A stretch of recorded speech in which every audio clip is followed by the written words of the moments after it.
Pedro from A&P-Reacts. I'm here today with Sascha from Helloween to talk about the upcoming new record, Helloween, out June 18th on Nuclear Blast. How's it going? Very well, man. Very excited for the release. And yeah, and it's something uplifting in these crazy times. So something to look forward to. Absolutely. Absolutely. Let me start off by asking you this. If it wasn't for Pumpkin's United World Tour, would this album ever happen?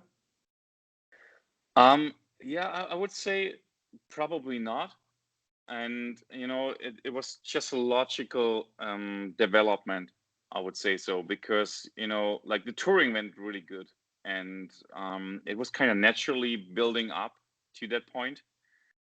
Also the tour, you know, a lot of people were asking that before, if how that came across, and they thought it was like a kind of a quick decision, but it wasn't, you know, because it was kind of developing in a way for years, you know, because of course we had a couple of tours with Gamma Ray together, where Kai was already on the tour with us, you know. We had a great time there, and then we had the first talks about, man, it would be nice to do something together, you know, because it's a lot of fun with all of us. And there's just this missing piece in a puzzle missing, and that's Michael Kiske. And so, yeah, at one point we just met, we had a meeting, and then we just thought, like, let's see how it goes with the guts, you know. And the rest is history, you know. We went on tour together. It went great. It was an amazing couple of years doing the tour, and during the tour we knew that we could make an album together. So it was kind of slowly developing in that way.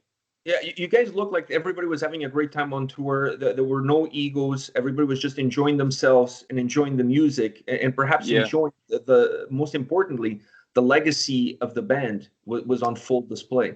Absolutely. I wouldn't say no egos. I mean, there is enough ego left to stir something up, you know, to create some energy and do something interesting. You know, you kind of need that in a way, so that someone is like speaking up and having an idea, and you know, but it's not that type of ego that it's killing a social community, you know. So everybody's very, very grown up and adult, and yeah. So, and we're having a great time, you know. And I have to say, man, that, you know, like this lineup before with us five, without Kai and Michael, we've had a great machine running, you know. We released a couple of really good albums, we did good tours, and we liked each other all the time, you know.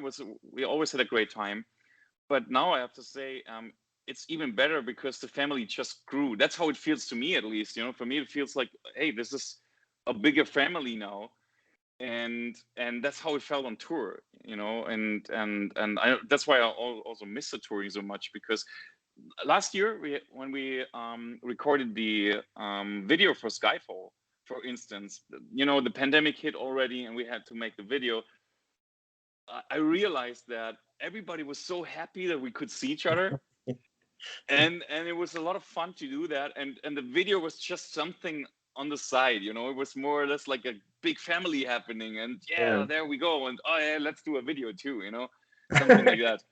So you're absolutely right. We're having a lot of fun together, and that's a good basis to make such a record. When I was listening to this album, I felt like this is perhaps an album that becomes the biography of the band, just a biography with new songs, not necessarily like a greatest hits. Do you see this album from that perspective as well? That could be. I mean, time will tell, but for now, I have to say, it's, for me, actually, it feels kind of a greatest hits with hits that haven't been written before. You know, you know, in a Helloween context, you know, it feels for me, for, you know, it feels like something weightful as Keeper of the Seven Keys, but at the same time, it's continuing what Andy brought to the band when he joined the band, and what I brought to the band when I joined the band, and everything combined together feels like a it's covering the all the eras in the band, and creating kind of this best of album with new songs, you know. With new songs. I felt that same way. Was the creative process different on this record? Because I mean, this is a different album. It's a different album in terms of what you guys are offering. It's a different album in terms of who's working within the record. So how was the creative process for this record? It was not very different in the way of writing the songs, because we always found out that it's great that everybody, like, we have a lot of songwriters in the band, so everybody has his home studio and everybody would work there and laying out songs, and then we would meet at one point and play the songs to each other, which is kind of nice because you never know what's coming up. And but what we really did this time, and which differs so much from any other record we did, and I would say from the stories I know, even from the Keeper times, is that we spent a lot of more time. We spent a lot of time for pre-production, and then also there was this idea doing it in Hamburg, and Marcus came up like, hey, what about doing it like in the old days? Don't prepare anything, don't prepare the songs, you know, we just show up.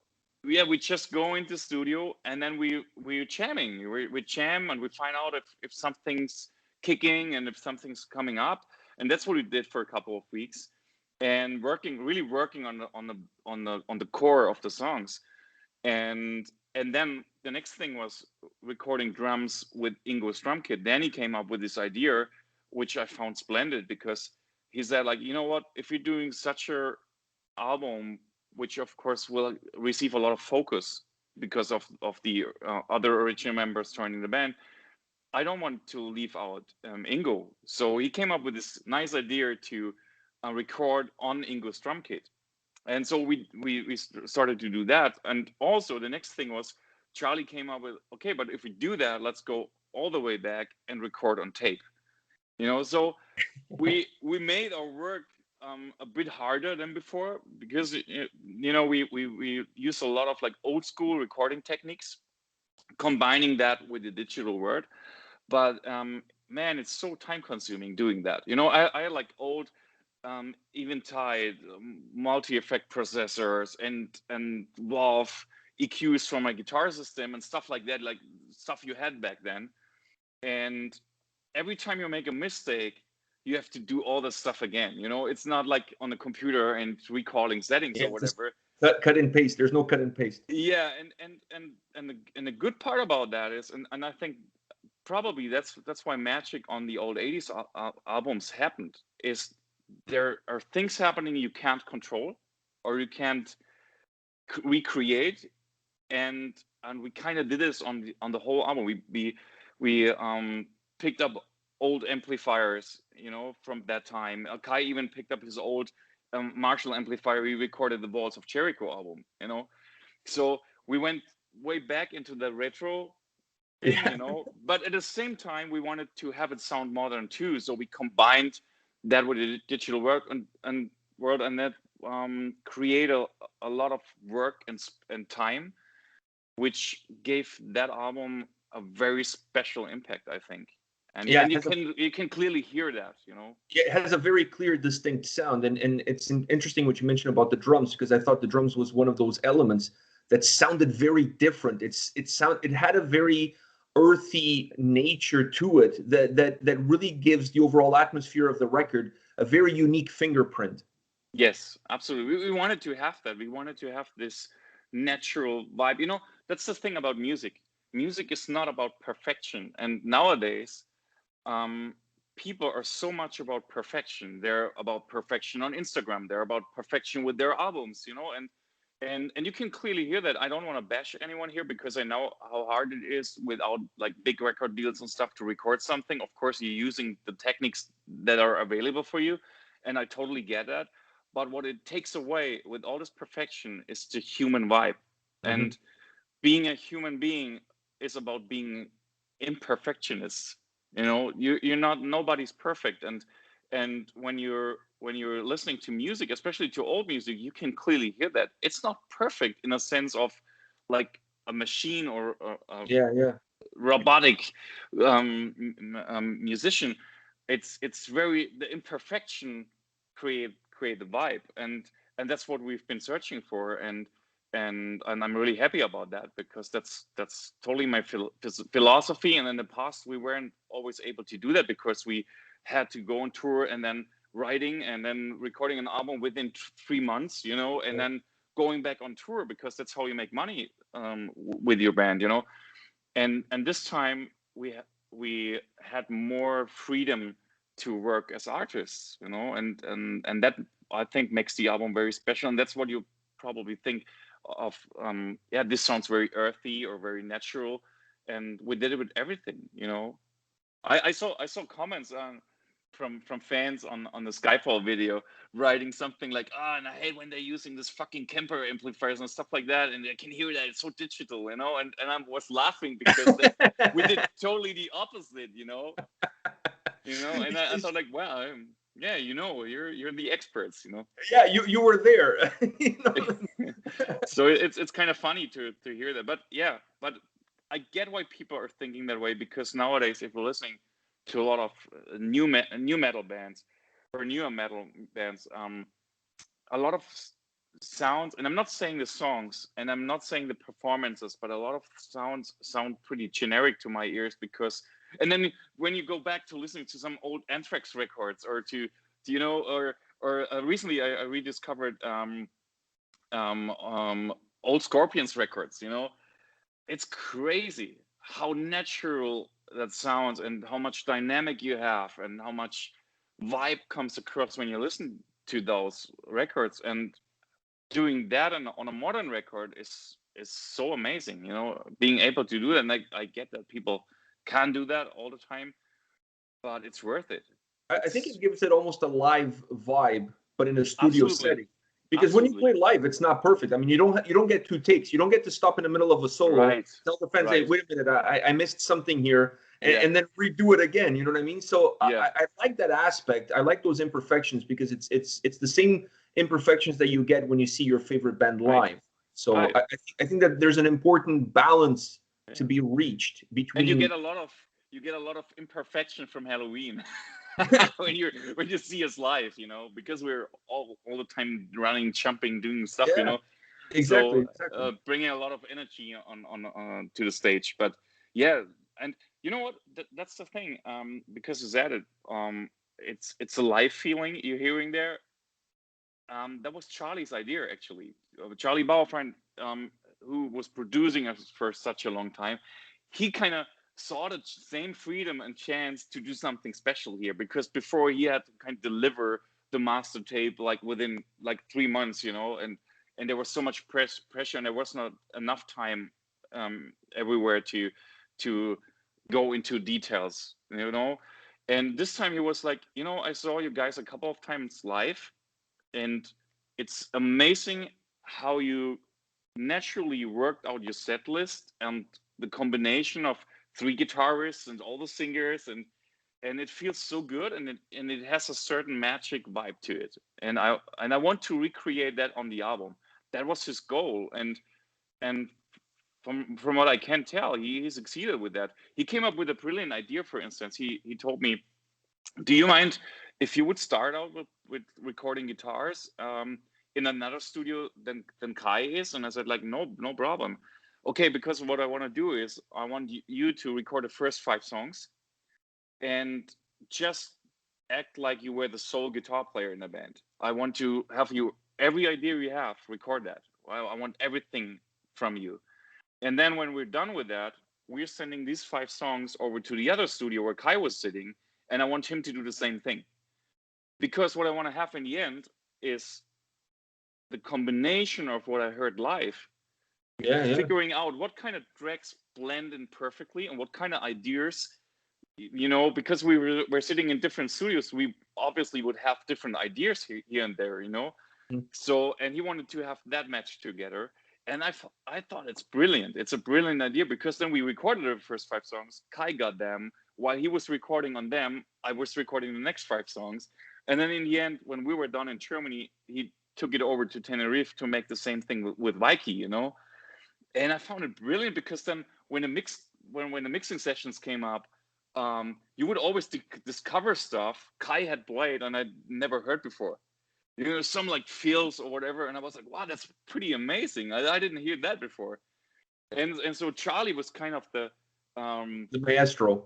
Yeah, he was kind of master. He was kind of trying to recreate what he experienced when he saw us live. And one of those aspects, that live aspect that this album has, I see it also in the structure and the track listing of the record. I mean, you guys start off with Out for the Glory, which is one of my favorite songs on the record, and you finish with Skyfall. These are two great bookends. I mean, you guys start as strong as you finish.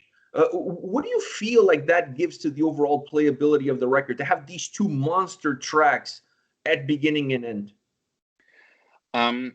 I think there's this English saying of just killers, no fillers, or something like that. Is it true? Yeah, that's what we kind of wanted to have. We didn't want to have a record where you would start out like the first 4 or 5 songs are really great, and then something happens in the end and nobody probably will listen to that except the diehard fans. And we had a lot of more songs too.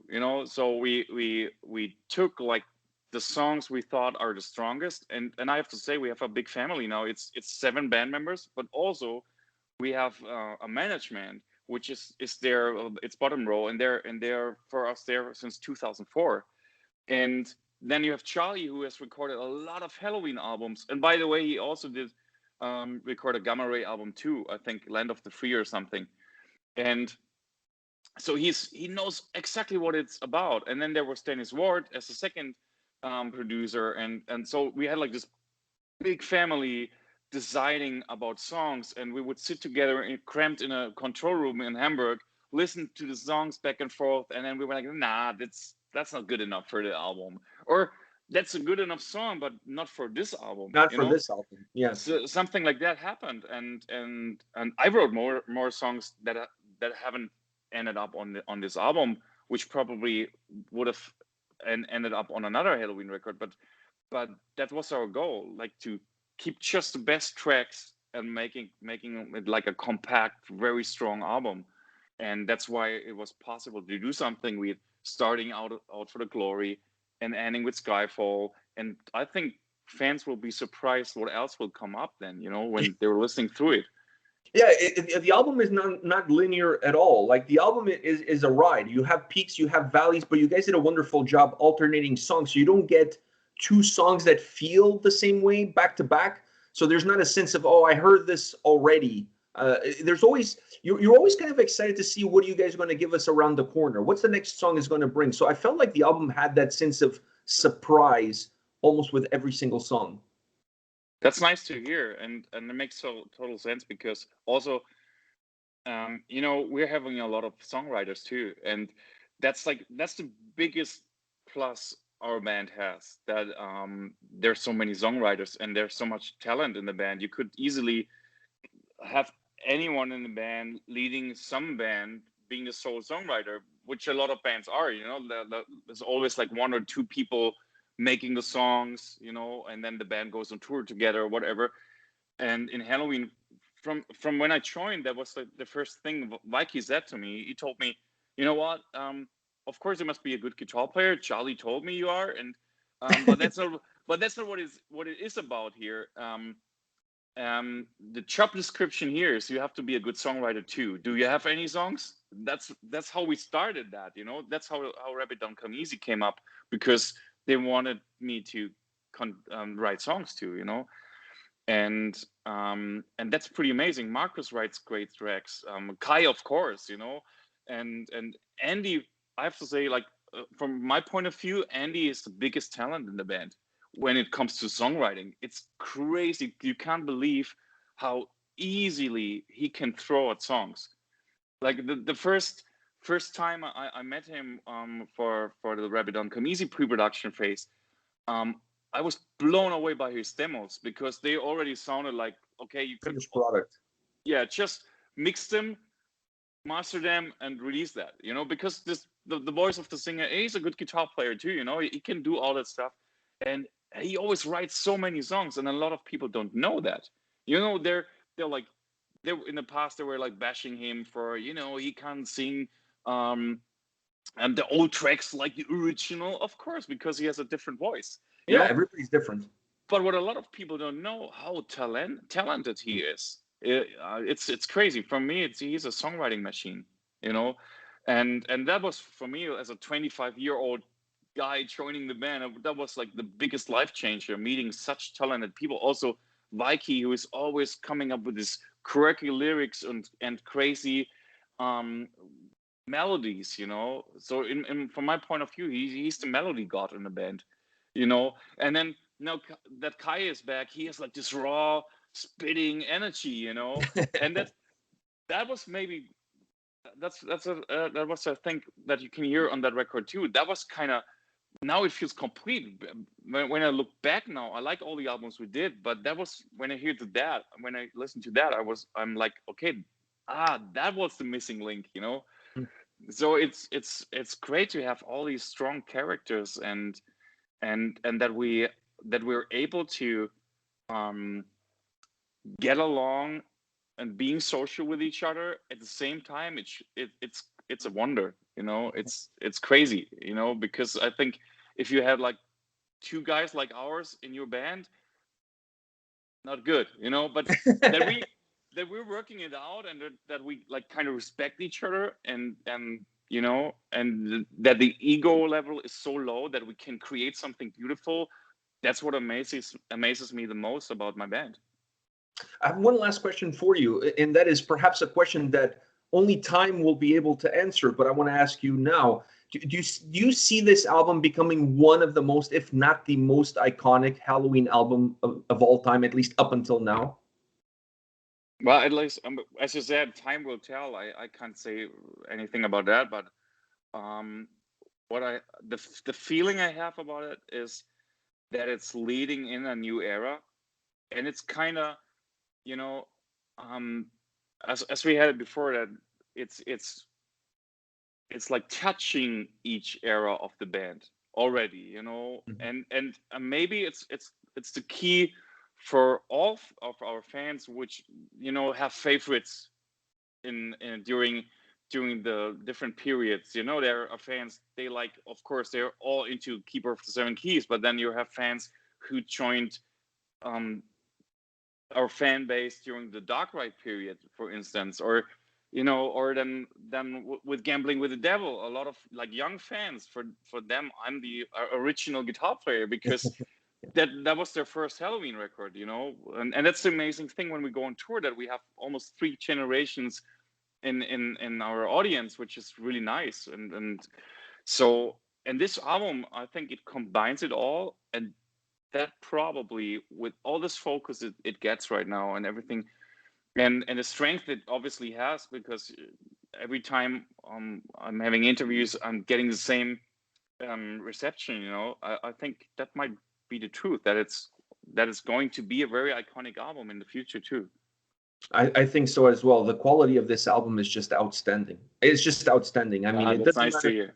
It doesn't matter.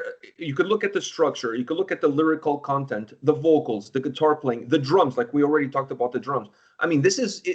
There's no such thing as a perfect record, but this is as close as perfect as anybody will ever come to. So, congratulations to you and the guys on an incredible album. Oh, so cool, man. Thanks, man. I can't get enough of it. Since I got it, I can't get enough of it. So I love the record. Oh, cool. Nice. That's nice to hear. Yeah, well, let's just hope that this pandemic is over at one point, and that we can go on tour with this and playing songs from that record too.